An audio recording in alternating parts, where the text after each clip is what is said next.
This is the Business Stuff Podcast. This is where I will share the lessons I've learned from advising thousands of businesses over almost 30 years. Each episode will give you practical insight to allow you to learn from other people's mistakes. I'll be pulling in experts from our team and the world of business, and together we'll make sure your business is giving you what you want. My name is Martin, and this is the Business Stuff Podcast. Hi, it's Martin from the Accelerator team, and we're doing something slightly different on this week's episode. I'm here with Hannah from Cake Stories. Hi. So anyone who's been to Jesmond or Holt's Yard will probably have heard of Cake Stories. They might not know you're the person behind it, or one of the people. I don't want to steal all the glory for you, but so can you just tell us a tiny bit about yourself first, Hannah? Like, how long has Cake Stories been open? Yeah, so Cake Stories in its current form opened up almost 8 years ago. Is it that long ago? Yeah, on Brentwood Avenue. But before that, we were working behind the scenes, kind of part-time, developing recipes, producing wedding cakes, going to craft fairs, that kind of thing. So the shop opened 8 years ago, but the idea began a long time ago. Well, yeah, 2 or 3 years before that. Right, okay then. And you clearly had developed your recipes because you opened with a bang. The selection was also on day one. Thanks. Yeah, no, it was, yeah. And so what, I mean, have you always just liked cakes and cooking, or like why a cake shop? Why Cake Stories? It's not a cake shop really, is it? How would you describe Cake Stories? I guess I would describe the shop as a place for people to come and hang out and enjoy great things, whether it's coffee, cake, sandwiches, but just to be in a great atmosphere where they feel better about their day, whatever they've been doing. So I guess cake was always present in my childhood and as I grew up, and I remember standing on a stool licking the spoons while my mum was baking. And then we would bake together a little bit, and then as I got older I started baking for friends, and it was like a way to turn up at someone's house. You're good, can you make me a cake? And then I guess so, yeah. Or just like well? You turn up for dinner and you take some dessert, or you go around because someone's had a baby and you take some cakes or whatever. Yeah. So it just became a bit of a language of like kind of, I don't know, treating someone. Right. And my mum and I just kind of got together every now and again to bake for family events and things, because at that time we lived quite a long way apart. I'd gone to uni in Yorkshire, so I stayed there. And someone just said, oh, you should make this into a business. And actually it became the excuse to go into a business that we'd wanted to do for a long time. Me and my husband had talked about having a coffee shop that turned into like a wine bar at night somewhere in the evening to hang out, that wasn't a restaurant or a pub. Because you're kind of neither a cafe or a bar. Yeah. Kind of like straddle a bit of both, don't you, really? Well, but it's not a bar atmosphere. Yeah. It's more of a cafe atmosphere, would you say? Yeah, that's right. But I guess that's because it's not really about the products again. It's just about a place that you can go and hang out. And we just happen to sell drinks and cake. Yeah, we wanted that in the other evenings food as well, of course. Yeah. So okay, then. So you're the classic kind of. You could almost argue that a hobby. Yeah. Something you enjoy doing turned into a business. Yeah, for sure. Yeah. My mum had always wanted a cafe as well, so we just decided to pool dreams, I guess, and use cake as the excuse, like what made us hang it on a bit cake, different. Yeah, exactly. Because there's all kinds of cafes with generally bought-in cake, which we'll come on to later because that's relevant to the story. But yeah, you just decided, well, we may as well make the cake as well. Yeah, and every time we were going out to craft fairs or events, we would have so many people saying, where's your shop? I want to come and buy more, not just on today. So we knew there was like a decent response to our products, and that if we had a shop, we would hopefully be able to make a good go of it. And it's just so your first location then is 100 yards away from a primary school. Yeah. Which ticks a lot of boxes. That's true. Because I first got to know you pretty much as you opened. I can't remember what it was before. Actually, it was another was it either there or the next door? But anyway, there was the location was established as somewhere where you get a coffee when you drop the kids off. That's right. And of course, you turned up, and you also then had something that kids love as well, of course. Fantastic cakes. So I suppose the location was quite important. What made you pick there? Was that just that was what was empty, or? So we were looking out for the right spot. We knew that we needed somewhere where there would be a welcome response to our products, and because we're using high quality ingredients and spending a lot of time on them, they're not cheap products, and we were really aware of that. So we knew we needed to be somewhere where there were enough people who would value that and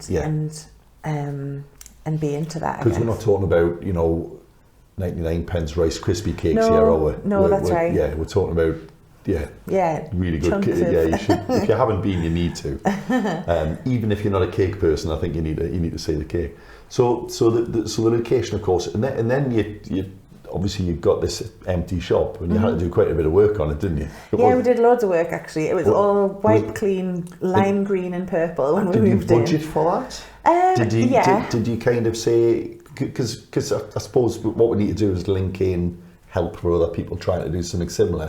So you kind of you did think about the location. You knew you had the product. Yeah, we thought about the location being worth it, basically. So like I say, the pitching the product to the right market, but then also what's special about Jesmond is it is full of every demographic. So it's full of students, but it's full of young professionals and families, and then there's an older generation who've been here their whole life. And so like at all times of the year we can be full, but we'll be full with different people, depending on what's going on at term time and stuff. It's a really like unique place for that, which is why it's worked so well for us. And we knew it was going to be great when it popped up. So yes, we budgeted for the renovation, and really needed to do that, but we were completely self-funded. I come from a family two families, I guess, mine and my husband's, where you don't spend beyond your means, and so we didn't want to take out loans. You live in Yorkshire. I don't want to apply stereotypes, but is that what you mean? Not from there, but I guess it fitted well. So we, my husband and I sold, thanks, no, it's fine. My husband and I sold our house and to be able to put money into the business, and so we allocated this budget. We'd put some money in. My parents were partners in the business as well. Family were amazing and loaned us money, but we had a finite pot, and so everything we did with the renovation was self-done, basically. Because even now it's still got it still feels like the same place it was 8 years ago, even though it's undergone quite a lot of change. So it has changed entirely, but yet still has that original, I would almost call it like a New York loft. I guess bare shiny varnished walls, kind of. Well, the first tables made out of old scaffolding boards, exactly. kind of. Which was that like a budgetary kind of necessity originally, or no? Because you can pay a lot of money for those things as well. Because getting bespoke furniture made is not cheap either. Absolutely. But the first thing we wanted to do was pull the wall off, the ceiling down, lifted the floor up, and just reveal more texture, like more kind of, I guess, just more natural materials, I guess. So revealing the bricks, revealing the wooden panelling in the ceiling, and the tiles on the floor, but we preferred that to the vinyl that was over it at the time. And actually part of that was really deliberate, was to defeminize a cake brand, I guess. We very deliberately wanted to make sure that we appealed to anyone, and that we weren't a kind of cutesy, pink, flowery, girly coffee shop. I know, okay, so you're gonna have so I wear pink and I wear flowers. Because I've known you for a long time now. I've known you for 8 or 9 years, whatever it is.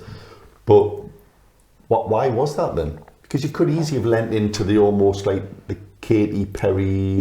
What's that? There's a video of hers which is all like cakes and stuff, California, whatever it is. Good knowledge. No kidding. So you could easily have lent into that and gone completely that way. What was that then? Why? So I guess that doesn't feel totally natural to me. And we just wanted it to be something we could be really proud of.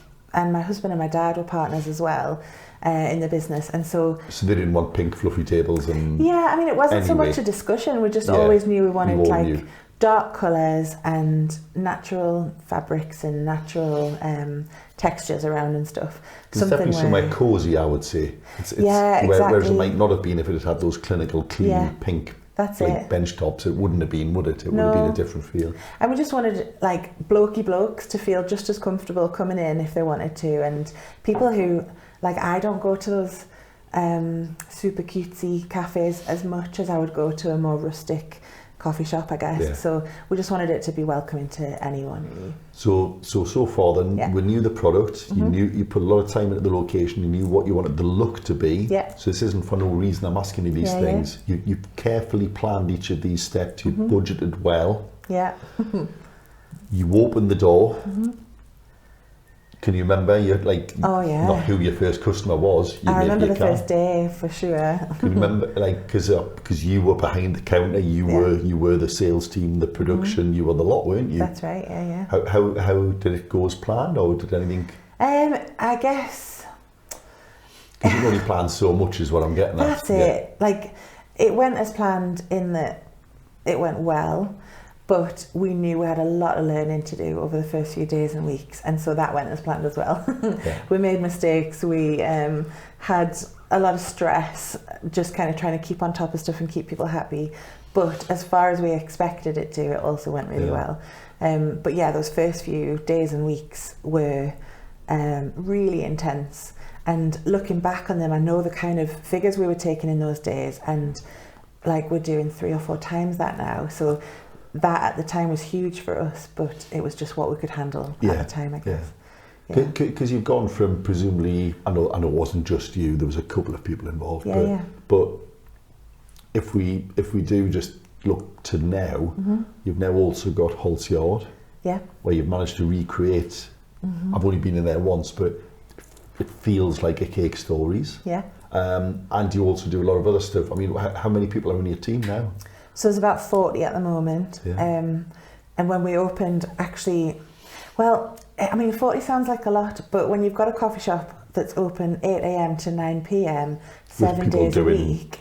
5-hour shifts. And yeah, that's actually like, you need 3 full-timers just to have one person in the room all week.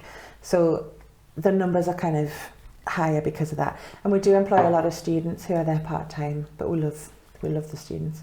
So it's a fairly big team now, but at the start it was me and my mum all day, all week, crazy hours, 6 a.m. to like 1 a.m. most days, shopping on the way home for more ingredients. Because again, that's it, you were in charge of the buy-in, you were the advertising, the marketing, you were the maintenance on the shop. I think I even looked at the toilet once back in the early. I'm sure you did. Yeah, the toilet's off. I'll have a look while I'm here. Yeah, just get your coffee on. I'll have it. But yeah, so like you've got to do everything. Were you expecting it to be, because you kind of just painted a 15-16 hour day there. Were you expecting quite that? I think I was up for it. I didn't expect it to be like that for as long as it was, because it was 6 months before either of us took a day off. And it was 6 long months. But we were a really good team. So me and my mum we took different roles in the shop. We were full-time, more than full-time. My dad was like our resident handyman, and he was getting involved in anything that he could, which was amazing. And Ben was actually still in Huddersfield in Yorkshire. Ben's your husband. He is. So he was still trying to get a job up here to relocate. We were living apart at the time. Because you had relocated as well, which we didn't say as part of the story. So I had, and we'd sold our house. And started it, Yeah, that's right. But he was still working down there. So he was kind of looking at numbers and systems and processes. He's proper operations guy. Because has he got an engineering background? Technical background. IT type. And he works in operations. So between the 4 of us, we kind of covered a lot of bases between us. But it was, good teamwork. What was the biggest surprise then? Because you said you were up for the workload. You've already said you didn't expect it to take so long to get that day off. What broke in the end? Like, was that when you got your first external team member, or did you just think we're gonna have to shut tomorrow before we die? No, it was a gradual thing. I thought our gradual development from needing to be there the whole time to having other people responsible for stuff, I just thought we'd do that a bit quicker. But we started with 7 part-time staff. Just on day 1, we had 1 person in every day, is how we started, just helping us out across lunchtime. By 8 months in, we had our first assistant manager, so someone who Do the was shift taking orders and those types of things? Well, I held on to a lot of stuff. I guess maybe that's the surprise, is that I found it super hard to let go of I was going to come on to that, things. Yeah, because it's your baby, it's your thing that you like. I needed it to know that it was all going to be run not just well, but the way I wanted it to be run, because it was such early days. It was still so formative. But bringing people on board who you could kind of delegate some real responsibility to and say, I totally trust you, you run with that, I'm going to put my head into this. It was a learning curve, but it was really liberating. So once you got over that hump, you realised that actually that was invaluable, because you couldn't have done it without, could you? No, not at all. Because you must have days now where you go to neither shop or your bakery, which we'll come on to as well, but there must be days where you don't go into either. Yeah, there are. Yeah, it's true. And that's which is kind of the sweet spot, isn't it? Yeah, but that was a massive journey for me. I had never run a coffee shop. I'd worked 4 hours a week in BHS Cafe when I was 16. That was the only coffee shop experience You must have learned a lot. I must have. So I was like, me and my mum were learning on the job and learning how to manage people, learning how to forecast sales, learning how to like improve efficiencies, all the little building blocks we were learning on the go. Where were you getting your external assistance from then? Because you were a friendly person who, you know, certainly as soon as I met you, I was like, oh, I'm going to see if I can try and help Hannah do this. Yeah. So we would frequent the shop quite a lot, which was my way of helping. But also I was always so happy to help, you know, any advice or whatever, any thoughts, I was always happy to help, as you know. And I must stress, you're not a Robson Laidler client, and that's not why you're here. You're here because I met you recently, bumped into you and you told us what else you'd been up to, which was awesome. But where were you getting that guidance from then? Because had any of the 4 involved people ran a business before at all, of any kind? No. So you've gone from running, like not having any business apart from selling, say, from home, which isn't the same as running a business. Not at all. It's kind of a hobby you get paid for. Yeah. I don't mean that in a disrespectful way, but no, that's how I describe it. It's like, well, I like baking. If someone wants to buy it, even better. It was just a hobby that covered its own costs, basically. Yeah. So that's quite a big step. What is, and a lot of people will go, well, that's quite a big risk. Is risk taking, like, is that your personality? Is it any of your personalities? Yeah, like living life is worth it. So I think I'd much rather take a risk and find out what happens than regret not having ever found out. I think that's probably why we limited our financial risk, and we only spent what we had already, so that, you know, worst case scenario, if it didn't work out, at least we weren't in debt. You get jobs and it's still a fresh start because you haven't, and that was a massively privileged position to be in, to have money that we could put into it. Yeah, but because you sold your house. Yeah. So anyone with a house could do that. They just choose not to. I'm not recommending they do. And I get what a big step that is. But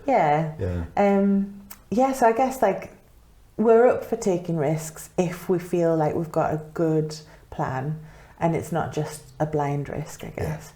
But we didn't have a whole load of support in the background going on. We had we've got loads of friends and family who were really supportive, but actually one of the biggest things going into it that I was really aware of was I didn't know anyone in the industry. I didn't know anyone in hospitality at all. So no one I could just pick up the phone to. So your experience was 4 hours a week at BHS Cafe and 10 years before. And you'd been in coffee shops and that was it. Yeah.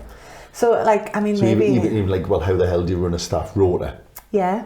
You had to just learn these skills. Absolutely, yeah. I mean, to be honest, maybe it's an element of arrogance, like, oh, I can do that, I'll work that out. But naivety, perhaps. I'd say it's, I mean, there's definitely naivety in anyone who starts a business, because you work out that it's a lot harder than you thought it was going to be. And I feel like everyone goes through that at some point. So I think without that naivety, maybe we wouldn't take the risks. It's good that I always liken it to childbirth. I think you've got a lot of experience there. I know someone who has. I know someone who's had kids. But if it wasn't for Mother Nature kind of like helping you forget all of the pain and suffering, you wouldn't do it again. Yeah, there would be no such thing as multiple kid families. Yeah, fair enough. So I think if it wasn't for the fact that some things don't seem as scary as they would, we wouldn't try stuff. Yeah. We wouldn't absolutely. be flying in the sky. Like none of these things we would be doing. Yeah, I think so. So, you know, it's good job that you've got people who are happy to take that. Yeah. Really, like for some people, that's an unbelievable size step that you took. I guess so. At the time, I didn't feel it because we did step by step. Yeah. And I think when I talk about arrogance, if I replace that in a less self-deprecating way with the word confidence in the skills that we've got, confidence in our ability to hustle and make something of nothing or make something work. And the energy Yeah. to put in as much time as Yeah. it takes to make it work. Yeah, absolutely, yeah. Yeah. Awesome. So right, so we're open, we had Yeah. people on day one, you've had your day off, Yeah. it's all going well. What happens next then? Where do we go? Because it was quite a while before you took the next It big was, step, yeah. wasn't it? So I'd probably zoom out and say, okay, so the next few years was all about learning what we were doing really well. So learning the coffee shop industry, I guess, really well. Learning how to manage a team, learning how to make the place run better, learning how to improve things and So how to refinement, develop teams as well. just getting it like, just Yeah. refining all of those processes as much as possible. Yeah, I think that makes sense. And in there were various little bits of time where, sadly, my mum had to take a lot of time out because she lost both of her parents, and that was within the different stages of that. She was needed elsewhere, and that obviously had a massive impact on her and the family. And the business changed so much in that time that it was really noticeable when she came back. It was completely different to the business she had left. I mean, she was still very functional and very active in the background, but she wasn't like physically in the shop. She wasn't behind as the much. counter in the kitchen. Yeah. She wasn't on the shop floor. So that served as like, that showed us when she came back, and she was like, this is so different, it's faster, it's busier, there's a lot more to kind of keep spinning, that we were like, oh yeah, actually we've grown, it's got more popular. And did you not see that? Was it only when she came back that you realised? Because you make little changes every day. Yeah, and it gets busier and busier and busier. You don't realise, Yeah, so we were looking at like takings every week and happily seeing that they were going up every week, and then we were getting closer to targets. But I guess how that feels, we got a little bit better and a bit more efficient, so we were kind of improving along with that busyness. So there were different periods of time where we were focusing on different things. So when my mum wasn't around as much, I was in there loads. When she came back, I got a bit more time out, and I was kind of working on the business in the background a little bit. And then found that I'd kind of removed myself too much from the business, and nothing against my mum, but I kind of looked after the team. And standards were slipping amongst the rest of the team because I just wasn't there enough to kind of manage it. So it's interesting you said there, nothing against your mother. Was that more to do with then that you didn't have a proper allocation of responsibilities? Yeah, I'd say that's fair. You didn't kind of go, oh, by the way, mother, this is what I do when I'm doing that. Well, no, so I guess when I say nothing against her, I mean it genuinely wasn't down to her that stuff started to slip. She was doing her part of the job, but I had pulled back too much, and so I wasn't hands-on enough with the rest of the team for things just to work the way we wanted. So I had to go back in again and kind of relearn that. So over those 3 or 4 years when we were establishing, there was just loads of learning by trial and error, I guess. And the amount I learned about, HR and employment, and I can't come in today. Why? I'm ill. You were ill yesterday, and I saw you last night, and it was like, all of those things. All those things, and disciplinaries, and just the Can you remember your first time you had to sack someone? Yeah, not fun. It's not fun, no, is it? No, not fun at all.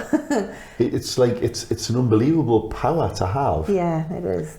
And it's not a pleasant power to wield at all, is it? It's not, and man, I'm so different to back in those days. I've learnt so much because. Are you much tougher now? Would you say? I would say I'm quicker to make a decision. Right. Because stringing it along and giving someone chance, actually, I learnt was just showing them that it didn't matter if they didn't actually meet Cruel, the standard. so you had to be cruel to be kind, is the old saying, isn't it? You have to nip the problem straight. Yeah. And for the sake of the rest of the team, that's essential. Otherwise, they get the impression that, well, they're getting away with it. They don't want to carry Jess all day, do they? It's like, exactly. why are we carrying Jess? Yeah. I mean, I hope there wasn't a Jess. We had an amazing Jess, actually. Okay, I'll just pick a random name there. We haven't swapped notes on who's been right. Okay. So you were kind of going through those growing pains. Yeah. What? And you mentioned you had targets. I mean, did you, your mother, your dad, and Ben? How were you monitoring? I know you were measuring things like your takings, presumably looking at your profitability, those cash balances. Yeah. How often and what was your format there? Because obviously we as professional advisors advocate that people should have proper plans, sit down regularly, have a process. Yeah. How did you learn those things then, or were you still just feeling your way through? Well, we knew that we didn't have enough skill amongst us, so we were learning it, but that's because we were looking to books and resources and that sort of thing, trying to educate ourselves. Yeah. So as soon as we decided we were going to open a coffee shop, we bought a book which we devoured, me and Ben devoured, and then my mum and dad devoured it, and it's there was a really good little model in there for breaking down the percentages of your turnover and roughly what that should be allocated to in the coffee shop industry, and that was was that a coffee shop specific book? Yeah, it was. Yeah.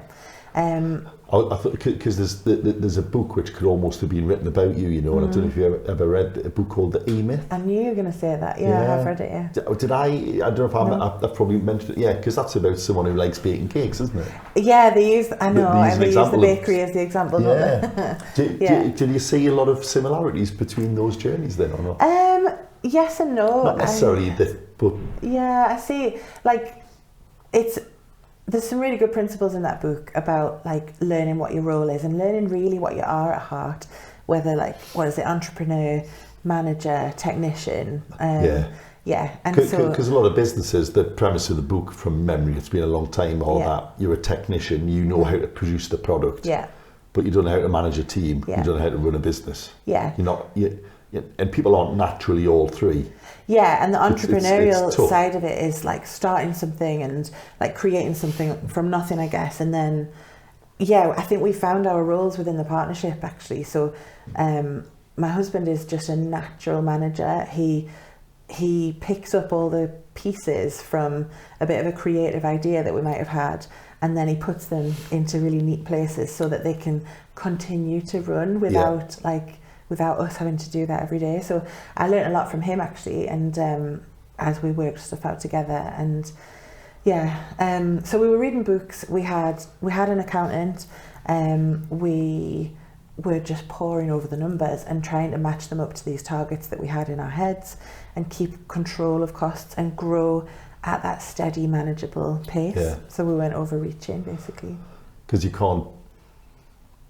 Yeah, if you go too fast, that can be just as damaging to a business as not growing at all. Yeah, sure. You've got like stagnant is actually backwards, too fast bust. You've got to get the pitch right, haven't you? Yeah, and we nearly did that. So there's twice that our business has been in really dire straits. Right. And the first time is that we didn't have a close enough eye on the numbers, and we just hadn't realised that we were off track and had been for a few months. What was that you weren't?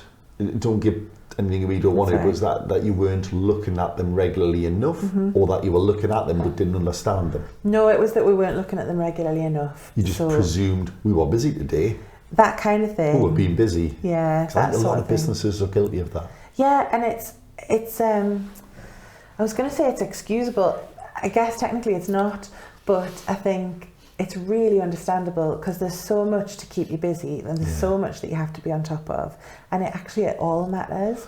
So how can you justify sacrificing a bit of time with that customer, building a relationship with the community, or sitting down with that member of staff, making sure they know they're valued and finding out how things are going for them, or poring over your numbers? Like, all of those things matter. Yeah, we did a podcast a long time ago now, or webinar, called The 10 Hats. Yeah.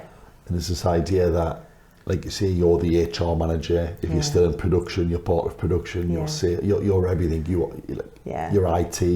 I remember having discussions with you in the past about till systems. How you make sure the VAT's right for takeaway. All these things are really, they're not easy. They're all time consuming and can all take a long time to sort. And if you've got 10 hats of jobs with all of that stuff going on from a team that wasn't experienced running a business, it's almost a miracle you got there. Yeah, almost. So a deliberate miracle maybe. No, it wasn't by accident. Absolutely. Far from accident. But I do talk about feeling really lucky, like feeling like I'm going to worked. challenge you on that, and I did this with I think it was a guy, it was Roman Siegel a while ago. He said, I'm really lucky to have done this. Like, you're not. You've got to take luck out of it, because I think as a population we're very comfortable saying people who fail were stupid, people who succeed are lucky. It's like, no. Why can't you be clever or unlucky? I get that, and I'm with you on it. But because I would if you'd failed, I bet you'd sit there and go, well, we were stupid to try. It's like you wouldn't go, well, that was unlucky. Yeah, well, I don't know actually. I take your point, and I do agree with you most of the way. But I would just want to acknowledge that there are some people who could do it, who just don't have the opportunity in life, and I would say that that's what I'm trying to acknowledge by saying to be in the position to have tried it. Privileged in that sense, and to have the safety net that when things go wrong, we still had a bit of time to put it right. See, again, I'm sure we could talk all day, but I would say that was because you put yourself in the position where you could take that stance. Okay, that's very generous. But so don't give any of your success away to luck. I'm not on this podcast. Okay. We're not going to allow it. So, okay then. So, what was the second time? Sorry, you said there was 2 times where you thought... So the second time was last year.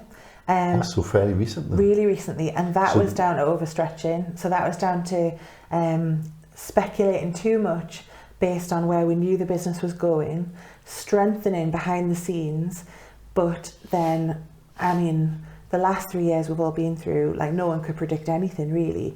And we just got too far ahead really, so our costs were massive compared to what was coming in. And we had to pull it back before it was too late. So you've got an example of both. So I said, if you do too little, it's painful, too much is painful. It's interesting. Absolutely. That was handy, I didn't know that. Okay then, so everything's going well, you've got the shops there, it's going all right. What made you think, let's do this again? So I think the only thing I can put it down to about wanting to open a second place is that we love creating stuff. We love creating a space for people. And there were certain things about the Jesmond store which I love. Like, I love how intimate it is, but the size of it being quite small is also quite limiting. And so we were approached by High Hubs, who own Holt's Yard, to submit a tender for their central coffee shop area. And it just piqued our interest and kind of got those creative juices flowing. So they approached you? They weren't just advertised in a space? So I know that there were 3 other applicants. I don't know how those people got in touch, whether they approached a few people. Do you know who they were? I don't. I genuinely don't. Okay. Tell us afterwards. I genuinely don't know who it is. Okay. But yeah, so they asked us to submit a tender. We had to think about it and decided, actually, that looks like a whole lot of fun. There's, like, it's a beautiful building, which helps. You've got character. And you've what was that building? So it's the clock tower, and I don't really know. There's more to it than just a straight clock tower, though. Yeah, some people say it's the building that workers would genuinely clock in and out for. In and out, yeah, for their shift. But on the maps of the old site,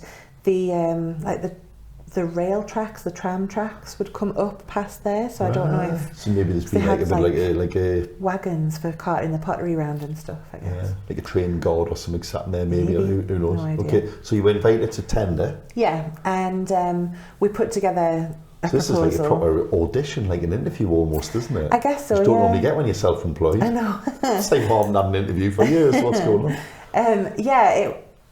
We've never submitted a proposal for funding, but it felt like that sort of thing. It was kind of like, right, so this is what we would do, this is how we would do it, this is what we envision, this is how we're going to make it work.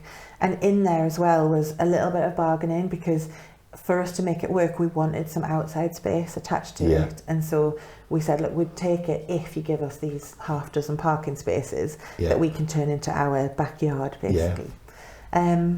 Yeah, and I guess, honestly, maybe we were a bit bored. It was like the middle of COVID season, I guess. It was Because when was that? early Did you say 2021. 3 years ago? Yeah, so Yeah. early 2021, they approached us, and then we opened up in May 2021, so that kind Also, of it was time. pretty quick afterwards then. Yeah, it was quite quick. Hmm. Okay then. Yeah. And did you then, I mean, like, what were the challenges of 2 sites immediately? Is your recruitment harder or easier down there? Are your audiences different? Did your offering transfer easily, or are they now starting to Good slightly question. differ? Yeah, no, both places have their own identities, their own kind of It's like quirks. kids, isn't it? Oh, yeah, The maybe, first one yeah. was getting on, so we thought we'll have another. Yeah, so that's what people do with kids. Yeah, and then the second one's nothing like the first one. Well, yeah, I guess we wanted something that we could replicate, but we knew that the audience was really different. So we're sat right in the middle of Holt's Yard, which is full of businesses and studios, and yes, it's a destination for some people to come and partake in whatever's on offer, but mostly actually it's servicing the workers who are there.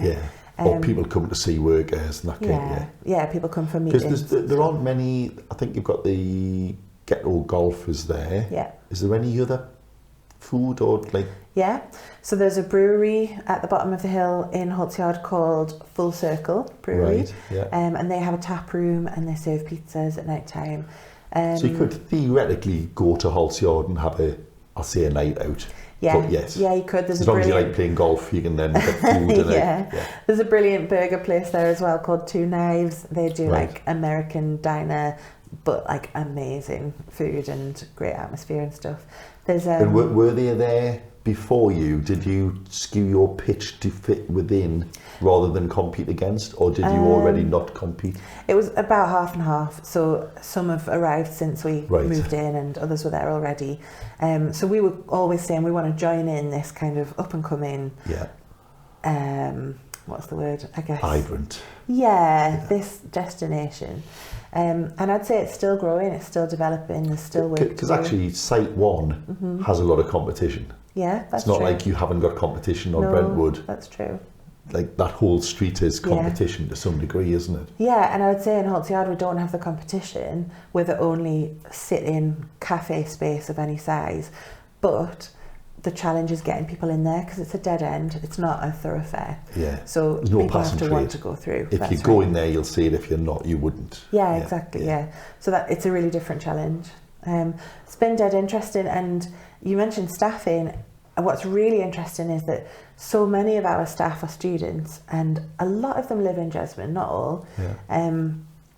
And there's a real different feel. They're not so happy being in Holt's Yard because it's in Byker, which is less desirable than Jesmond. So, and that's not to say there's anything wrong with Byker, but it's No. a different place. And if Yeah. you live in one place, you won't want to travel to another. So Yeah. so have you had to find other people who will only work in one site, don't want to go to the other, and It's a real challenge. It's and you might not. I mean, the students will quite happily do a couple of hours every other day and have very flexible, almost 0-hour contracts. yeah. Do you find that a different kind of employment style in Byker? Or? I wouldn't say like that. I think we're really clear when we take anyone on that we might ask them to work in either shop, and we want to know what their preference is, but we might need them Right. anywhere. And we actually have people who prefer to be in the Byker store, and we have a manager and assistant manager down there. Both of those guys are full-time only there. But we need that. I want that team to feel like one team. Yeah. And I want them to be able So they know to who stand in people for are, each they other. know who each other. Yeah. Yeah. And so they're all working together. So it's really important that people are up for that. So I would say it's less about what kind of contracts they're on in terms of 0 hours or whatever. And it's just more about their flexibility, their approach to it, their even just their interest. Like, Yeah. are they happy doing the same thing every day in one shop? Or when the opportunity comes along to pick up a shift elsewhere, does that pique their interest? Or is that like, oh, no, that's different. I don't want to do different. So it's been really interesting to explore that, actually. Does that mean therefore you've got similar menus in both shops and the processes are similar, or not McDonald's style, but do people find it's a similar day's work in each of the sites? Yes. Yeah, there are key differences. It can't be totally different, can it? Otherwise they wouldn't be able to swap. Yeah, there are key differences, but there are key similarities. So we made sure we got the same coffee machine in the new site, even though it had been discontinued. We got them to like ship us one over from Italy, one of the like surplus stock, right, to make sure that we could train the staff and they'll be comfortable. So you're not retraining people twice, yeah. That's right. Yeah. And then the core menu is the same, but then the Haltsyard store has a broader menu. It's got the capacity for more food.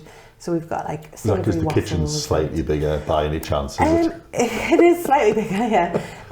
Yeah, it's a few things. So the kitchen's bigger. There's more demand for it because it's like a lunchtime trade there. And there's a bit more time and headspace. It's less constantly busy. Yeah. And actually, to be honest, also we developed that menu to try and help people to make it a destination, to want to come and try something new. So you come and sit and have a meal rather than grab a snack with a coffee. Yeah, exactly. Okay. So our afternoon teas are exclusive to that site now because we've got the space for it. Right. And our waffle menu is exclusive to there. And then here in Jesmond we are... we've brought in some of the lunchtime menu, and what we've brought in is the same as what is in Byker, but it's not the whole menu. So yes, the processes are the same, the ingredients are the same, the presentation's the same. Well, let's talk about the next steps then, because and I think there's some overlap here then, because at some point you started selling cake in a jar, didn't you? We did very briefly. No, we don't. I loved a cake in a jar, so if anyone's listening, it was exactly what it sounds like. It was a jar with a cake in. It was the cherry Bakewell one that you loved, if I remember right. No, man, and I'm disappointed you didn't bring us one. But anyway, but you we could talk about COVID. I'm sure you had a lot of the same challenges, but at some point you started to ship or home deliver and post cake, didn't you? Yeah, that's true. Where did that come from then? Well, it kind of came from two strands. So before COVID was a thing, or before it was a thing in our reality, we were already supplying cake to 3, I think, locations in Newcastle. People who had approached us and said, would you supply us? So 3 other cake, coffee type shops? Coffee shops, yeah. Were selling your cake? That's right, yeah. Okay. And we were still doing that from our tiny kitchen in the Jesmond shop. Because that got lost in the cut, by the way, but one of the problems you had with Jesmond is the kitchen was tiny. Yeah, it still is. Yeah. Tiny. Yeah. So we had a 6-foot bench, maybe not even 6 foot, but roughly 6-foot bench, and that was all that the baker had to work on, while this busy coffee shop kitchen was kind of happening around them. Cheese, toasty paninis and all kinds of stuff going. Well, the baker was just baking. Oh, so that okay. Then. But all around them, everyone else was doing everything else. So it was definitely a challenge. We were baking in small quantities. And yet you still decided to start selling other people your cake. Yeah. So, well, the long-term plan had always been to have what we called a satellite kitchen, so that if we had other branches of coffee shop, we could supply ourselves from one place, rather than duplicate and replicate someone baking on site everywhere. Because that's where you've ended up now, isn't it? And was that the start of shipping to other people? Yeah, basically. Was that the stepping stone towards so that eventual? I think we had thought we would open a couple more of our own shops, set up our satellite kitchen, and then we'd also start to try and supply other people. But what happened was, when we were just in Jesmond, I guess the cake got a good reputation, and rightly so. So people approached us and asked us to supply them, and of course we said yes. We bit the hand off and said yes. So we just made it work, and then started looking for a solution for a place to go and do that. So in December 2019, we opened up the bakehouse. Also, the bakehouse was before the second site. It was, right? Okay, I got the timing wrong there. So. Yeah, so we opened that up in order to meet demand for ourselves and for these other these other coffee shops. And obviously December 2019 is very shortly before... Great timing, yeah. Yeah, before COVID happened. So should we cover COVID off quickly then? Yeah, let's do it. Let's not dwell on COVID, because obviously you had to close a lot, and I know you were doing deliveries on not e-bakes, but you had someone doing that's right, responsible deliveries, those types of things. was that all that like kept you through? Because you had to close like everyone else, We didn't did. Yeah, we had to close the coffee shop. We obviously the wholesale side of things just dropped off a cliff immediately, and we brought I had just persuaded Ben to come and join us full time from his career. So he'd come to join us for 3 years to work on it full time and see what we could make of it. We had a 3-year plan that was going to be smooth sailing. We're just going to go from A to B, and that was January 2020. So 2 years of his 3-year plan were wasted then, yeah? Well, no, this is the fun bit of the story. But basically, we were left with just personally no money, and so we had to hustle something because he wasn't even eligible for the government support because he was so newly self-employed. Yeah. Because there was that weird quirk, wasn't there? That because you're a partnership, self-employed. If you weren't, if you hadn't already submitted a return with income on, you didn't get any help. No, that's it. We couldn't furlough ourselves because we're a partnership. And you weren't on the payroll, so you fell right in the gap. Other than the rates, the business rate grant, I suppose, but that doesn't pay the bills, does it? No, I mean, it contributes towards the bills, but it doesn't cover the bills. Yeah. No. So we were really grateful to be able to put our team on furlough, and at least, that dripping tap stopped and we had some time to think. Ben and I actually had COVID in March 2020. So also right at you were early adopters. Really early, so we didn't even get a test. We just tracked our symptoms against other people who had tested. So we took a couple of weeks just to get better, and then we were like, right, we've got to make some money. So we started selling, we brought my sister-in-law, Ben's sister, out of furlough. She's one of our bakers. She has 3 lovely kids, but she was desperate to come out of furlough. So she came, and she was our only baker for a while. And anything that she baked, we sold online. To start with, we delivered it, and then we went to like a click and collect model. So we set up a hatch in the doorway of the Jesmond shop.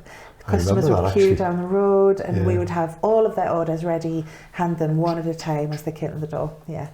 And from that, we went to just expanding that a little bit and saying, well, you're here, I might as well make you a coffee. What would you like? And then from that... Because actually the margin on coffee is pretty good, isn't it? Yeah, it is, yeah. If you could just sell coffees out of a hatch, you'd probably do all right. If you sell enough coffees and your bills are small enough, then yeah. There's a decent margin on coffee.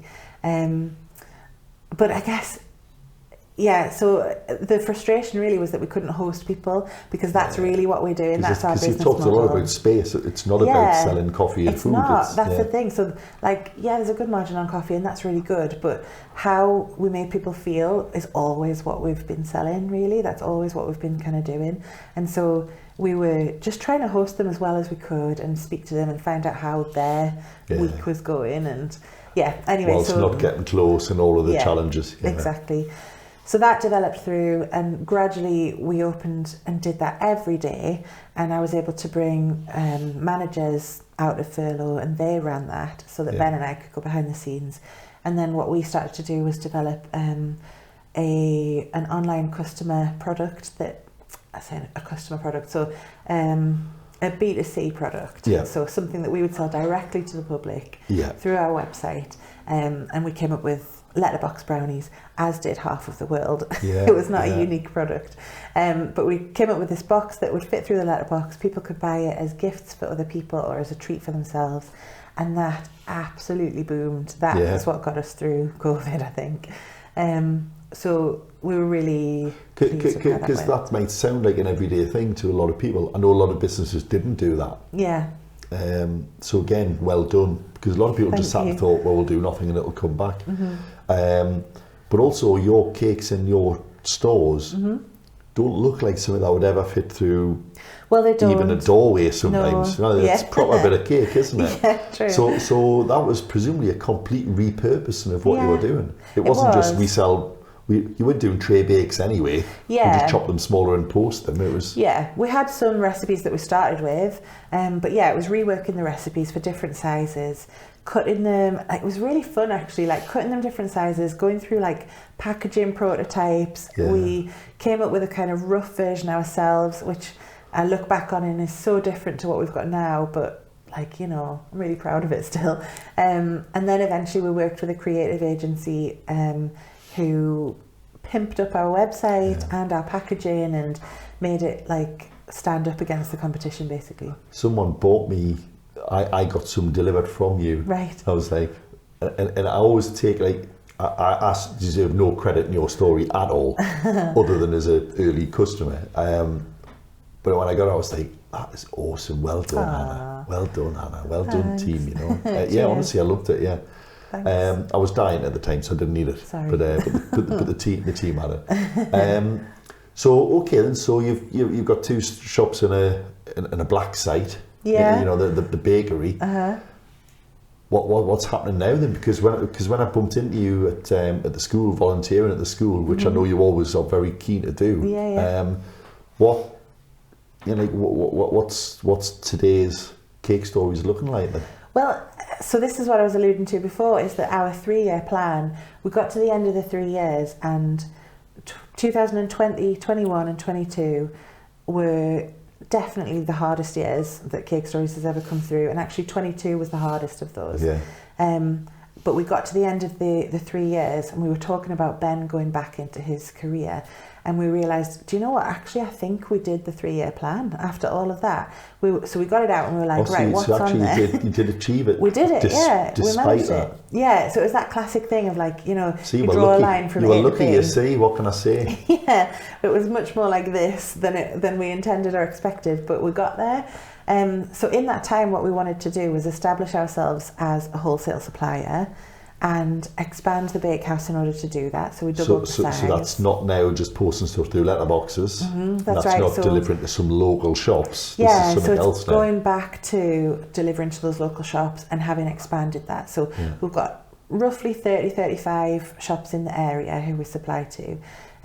But then we also expanded the bakehouse, built in some like walk-in chilled and frozen storage, worked with, again, packaging and couriers and insulation solutions and stuff, and found a way to post it to UK coffee shops as well, so all around the country. So not just regional, but That's across, right. Yeah.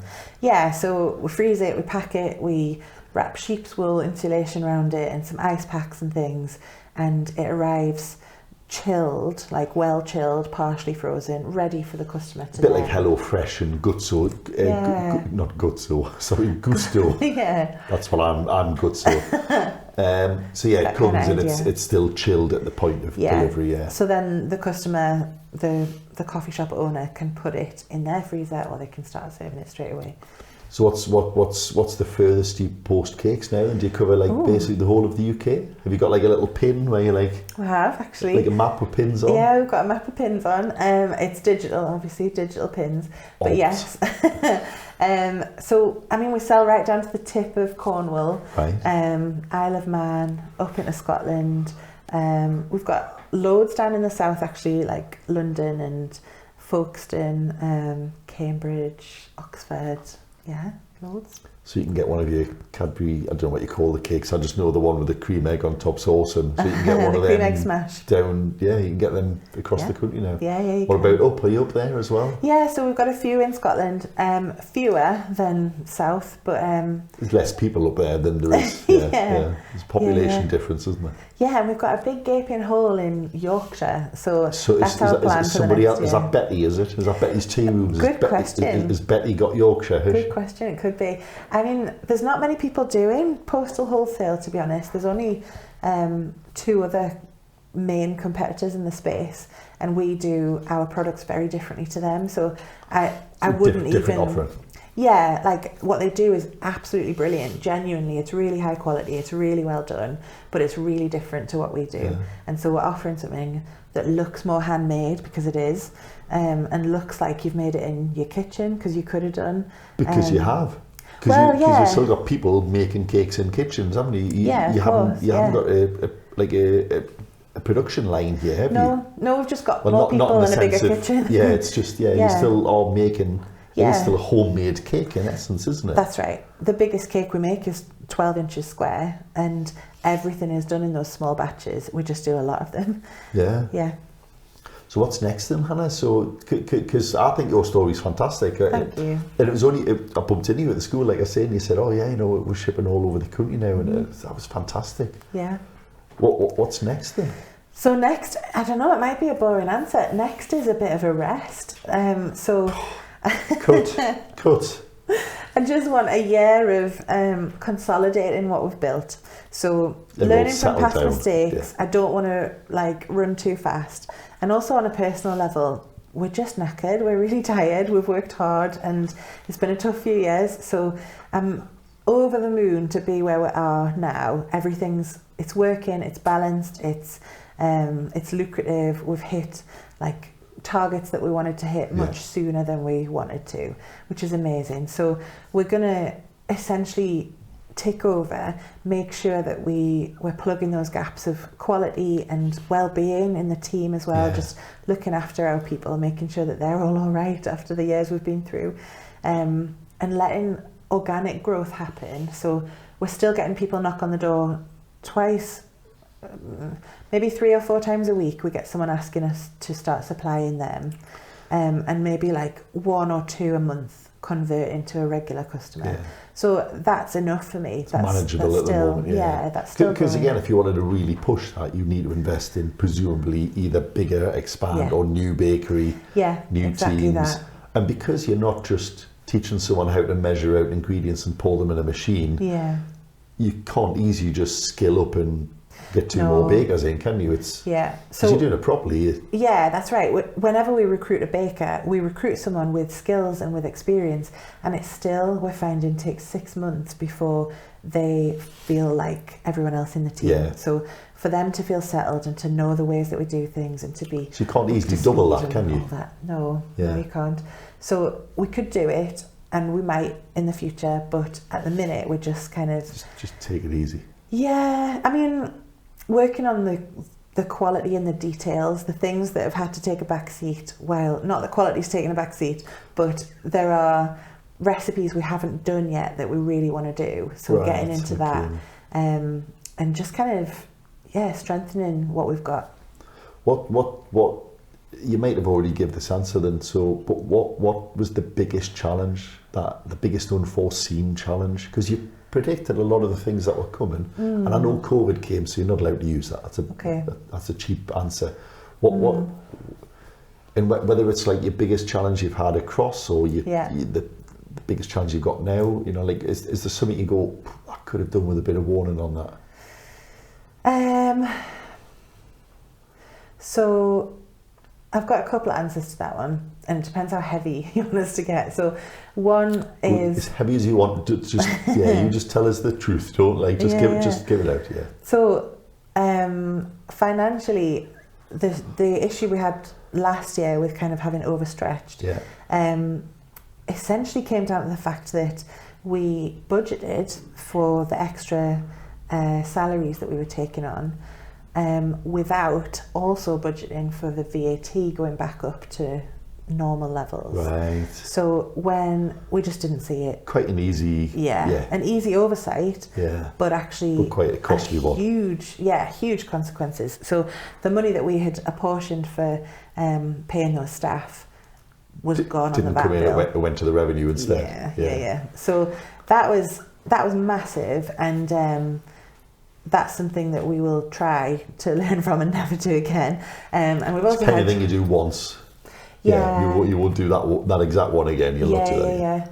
Yeah, definitely. So that was a big thing, which I wish we'd had a heads up on, and I mean that in the sense of I wish we had spotted how important for us that was going to be, basically, because we kind of knew it was there on the horizon, and we were offsetting costs against the VAT in the first quarter that had changed, and so then when the second one came around, we didn't have any costs to offset anymore because we'd accounted for it all. We were like, how much? That was fun. The other one is, I think, maybe a symptom of coming through COVID. I think people's mental well-being and just way of being with each other has really taken a knock. What I've found is that all of us, and I would say myself in this as well, all of us are more prone to responding to triggers potentially, and to just not being up for things being imperfect. I think we've lost a lot of tolerance. Do you mean like a PTSD kind of thing? It's like Yeah. someone just sets you off. You get right. Yeah. I know it sounds like... Or like a shorter temper? What do you mean? Well, it's those kind of things that I mean. I think we have a lower tolerance for working through tough times. And so what we found last year was... Through exhaustion, business, though. Yeah. It's not through lack of desire. It's just... Yeah, I'd say so. It's been beaten so hard for so long, you mean? Yeah, and I think it's totally reasonable. But what we came through last year, thrown in the mix, was a whole load of our team not handling that very well. Yeah. And it turned quite nasty and quite toxic at one time, and there are a lot of people who, well, like half a dozen people who aren't with us now, and I'm glad they're not with us now, but it was extremely messy and painful going through that last year. So I would attribute some of that to COVID. I would attribute some of that to bad hiring on my part, and we learned a lot of lessons. Again, you're not a professional business. I mean, you're doing well at it. Thanks. But it's not like you're a psychologist, a psychiatrist. No, I'm not trained. It's like you're picking this up as you go, aren't you? That's it. I think that's the... How could you have foreseen? Looking back, you go, well, it makes sense that happened. But how could you have predicted that? Yeah, it's the magic and the curse of the small business owner. It's the 10 hats you're talking about. Yeah. So you can't be an HR expert and a product expert and a marketing expert and a financial expert. Yeah. There's just not enough hours. That's it. And there's not enough budget to recruit all the experts that you want to be working on that with you. So something's got to give, and there will be things that aren't as good as you want them to be. Yeah. We're just kind of working out where our priorities are, what we're not going to sacrifice, and learning from past mistakes. Good. So we now have a full-time people and culture manager with us who is really supporting us in that kind of HR space, which has made a world of difference. We realised quite a few years ago now that, so we're 100-year-old and we are still learning some of those things. So we set out we became a B Corp. Part of that is you got to look after your people. I mean, not that we weren't, but we realised that actually there were gaps, there were things that we thought, whoa, it's a bit embarrassing that we haven't been doing these things. So we started that journey probably 5 or 6 years ago now, and it's quite interesting. Because on one hand, you still think it's soft, woolly, fluffy stuff that, why does that matter? We're not these people's mothers and fathers, but also, you still have a responsibility, don't you? You've got to make sure people are good. Yeah, for sure. There's no avoiding it. Yeah. I think it's a great thing to do, and I kind of just wish everyone did it, but I think sometimes I don't know, we're human, aren't we? So we're learning as we go. But as long as we're learning. The irony is that when businesses do it, there's the feeling that, hold on, we're spending quite a lot of time and money and resource on something that isn't necessarily a chargeable output. Yeah. But there is actually a lot of evidence, so stick with it, because there is evidence.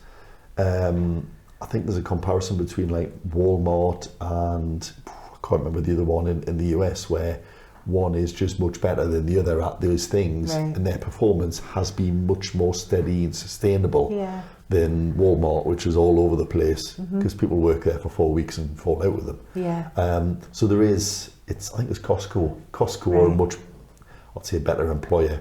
They have maybe our view rather than the Walmart, Sports Direct kind of, who cares, get in, do your job kind of thing. And it does pay off in the end. It's just it's another resource to find. It's another cost centre, for want of a better thing, while you're doing it.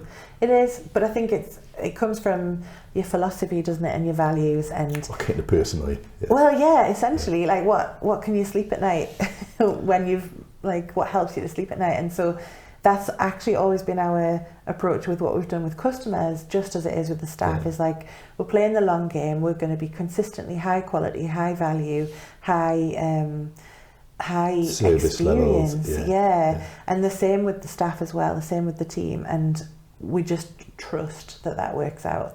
I think coming through the last 3 years, I mean, for a start, there was just the practical things. I don't know if you've spoken to other people in hospitality, but you get a natural changeover of staff through the year in hospitality, because it's a casual part-time or temporary job for a lot of people.